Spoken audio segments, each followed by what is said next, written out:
atom is the basic unit of matter, and all things alive are not all made of M. The what you get when you break down anything, so that in the universe everything is everything.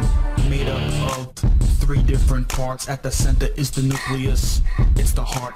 Inside are protons, positively charged. Each one of those P's wants to live large.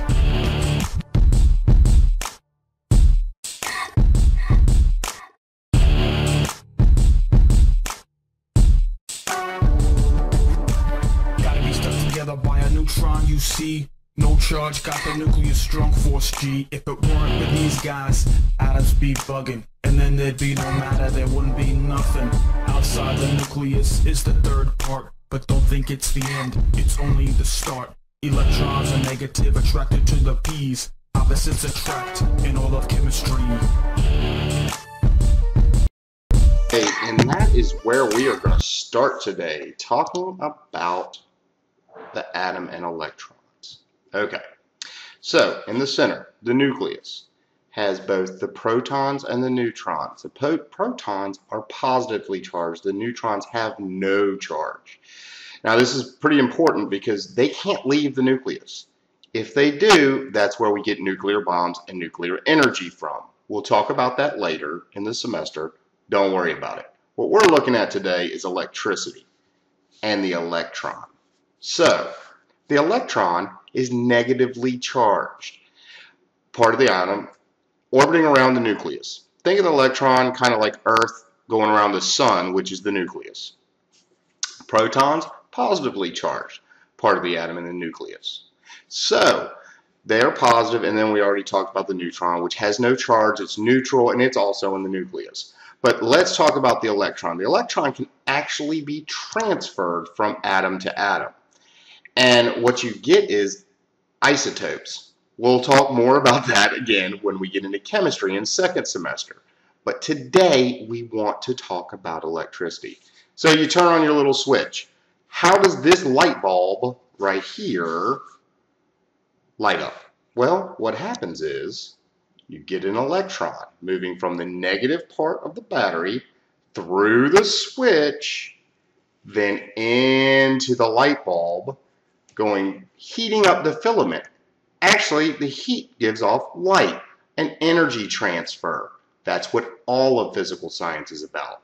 Then the electron moves back into the battery, which is being pulled by the positive charge.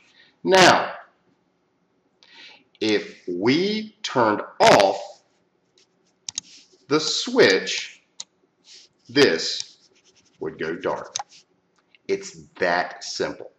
It's all it is. Now there's two kinds of circuits what we're going to be studying. The first is the series circuit.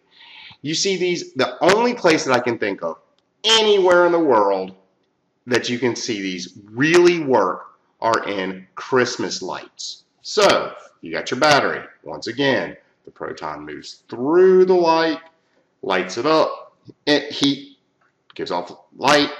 Think of a toaster, that's what's going on there. Transfers over, another one. So it just keeps on going in a circle. The problem is, one of these goes out, the electricity can't go on. Think of it as the switch. The circuit is broken.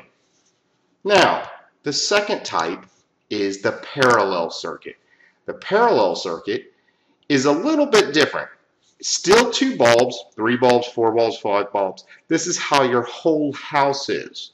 Think about it this way. This is your bedroom, and this is your kitchen. Now, if your bedroom light burns out, that doesn't mean the light in the kitchen burns out, because there's still a path for the electricity to travel through. As in this one, it cannot travel, it can't jump. Electricity cannot jump. So if this burns out, the electrons stay right here, where here the electron can keep going through this way, and it does not need to go through this area right here. It can just keep going straight down, and that's the basis. Review this a couple times, be real simple. This will be our background knowledge for our electricity unit. I hope this helps.